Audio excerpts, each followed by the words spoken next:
میری قوم کے جوانوں، یہ اللہ کی طرف سے بڑا انعام ہے، بڑا احسان ہے کہ اللہ نے تمہیں اور ہمیں جوانی جیسی عظیم نعمت عطا کی ہے۔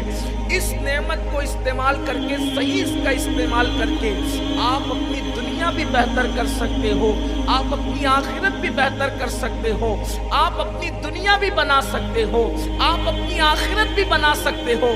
اللہ اکبر! لیکن کتنی کم نصیبی ہے۔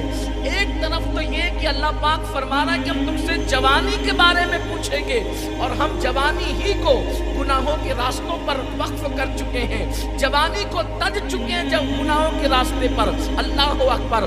کوئی گانے سن رہا ہے، کوئی فلمیں دیکھ کر جوانی گزار رہا ہے، کوئی شراب کے اڈوں پہ جوانی گزار رہا ہے، کوئی نشے کے راستے پہ جوانی گزار رہا ہے، کوئی لڑکیوں سے ناجائز تعلقات کے حوالے سے جوانی گزار رہا ہے، اور جوانوں کو یہ نصیحت کی جاتی ہے تو وہ مسکرانے لگتے ہیں کہ یہ کیسی بات علماء کر رہے ہیں، یہ کیسی بات خطبہ کر رہے ہیں، یہ کیسی بات داعیان دین کر رہے ہیں۔ میرے آقا صلی اللہ علیہ وسلم کے دیوانوں، آج تمہارے پاس جوانی ہے مگر تمہیں جوانی کی اہمیت نہیں ہے، اس لیے کہ کہا جاتا ہے قدر نعمت بعد زوال، نعمت کی قدر اسی وقت ہوتی ہے جب وہ نعمت چلی جاتی ہے۔ آج اس کی قدر کیجئے، آج اس کا احساس کیجئے، ورنہ جب یہ نعمت چلی جائے گی اور تم نے اس نعمت کو ہوٹلوں پر بیٹھ کر، تم نے اس نعمت کو گناہوں کے اڈوں پہ خرچ کر دیا، اور جب یہ نعمت چلی جائے گی، یہ نعمت ختم ہو جائے گی، اس وقت تمہیں احساس ہوگا، لیکن پچھتانے سے کچھ نہیں ہوگا، ہاتھ ملنے سے کچھ نہیں ہوگا۔ اس کا صحیح استعمال کر لو، اور پھر اس کے متعلق تو جواب دینا ہے۔ سوچو تو صحیح، کتنا خوبصورت ترین وقفہ، کتنا خوبصورت ترین حصہ، تم کہاں وقت لگا رہے ہو، تم کہاں گزار رہے ہو؟ اللہ اکبر! کہاں؟ زنا کے اڈوں پر۔ اللہ اکبر!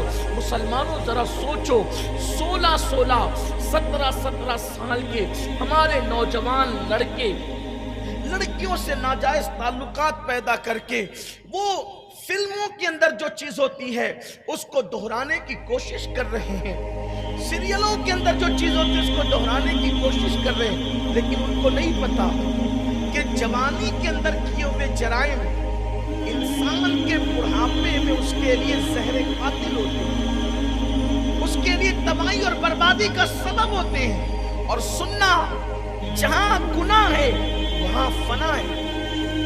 گناہ کسی کو سکون نہیں دلا سکتا، گناہ کسی کو چین نہیں دلا سکتا۔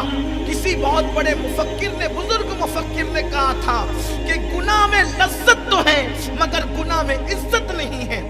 گناہ بے چین کرتے ہیں، گناہوں سے بے قراریاں بڑھتی ہے، گناہوں سے مصیبت بڑھتی ہے، اور جس کو زنا کہتے ہیں، زنا جس کی طرف میری قوم کے جوان سیریل اور فلمیں دیکھ کر کے بڑھ رہے ہیں، ان کو اندازہ نہیں ہے کہ اللہ اکبر! ہمارے بزرگوں نے فرمایا کہ بعض گناہ ایسے ہیں جب کوئی انسان گناہ کرتا ہے تو میرا اللہ اپنے کرم سے معاف کر دیتا ہے، بعض گناہ ایسے ہیں جو گناہ کرتا ہے تو اللہ تبارک و تعالیٰ دنیا میں مصیبت دے کر اس گناہ کو معاف کر دیتا ہے، بعض گناہ ایسے ہیں کہ توبہ کرنے پر وہ گناہ معاف ہو جاتے ہیں، بعض گناہ ایسے ہیں جس کی سزا نہیں ملتی، معاف کر دیے جاتے ہیں، بعض گناہ ایسے ہیں جس کی سزا ملتی ہے گناہ کرنے والوں کو، لیکن زنا وہ بدترین فعل ہے، زنا وہ بدترین گناہ ہے کہ زنا کرنے والوں کی نسلوں تک کے اس کی نحوست کو باقی رکھا جاتا ہے اور اس کی تکلیف کو باقی رکھا جاتا ہے۔ اے کاش کہ میری قوم کے جوان اس کا احساس کرتے۔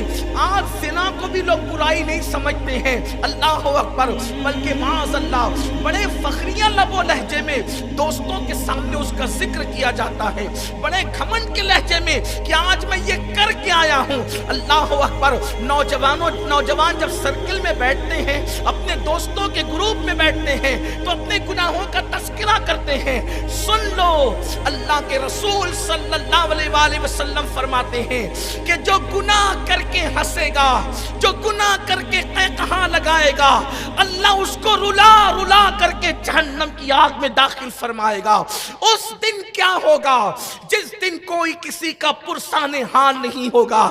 جوانی پر گھمنڈ کرنے والے، جوانی پر غرور کرنے والے، جوانی کا مس یوز کرنے والے، جوانی کا غلط استعمال کرنے والے، اللہ اکبر، جب ان سے ان کی جوانی کی راتوں کے متعلق پوچھا جائے گا تو وہ اپنے منہ میں زبان کہاں سے لائیں گے، وہ اپنے منہ میں طاقت کہاں سے لائیں گے، وہ اپنے منہ میں قوت کہاں سے لائیں گے کہ اللہ کی بارگاہ میں جواب دے سکیں۔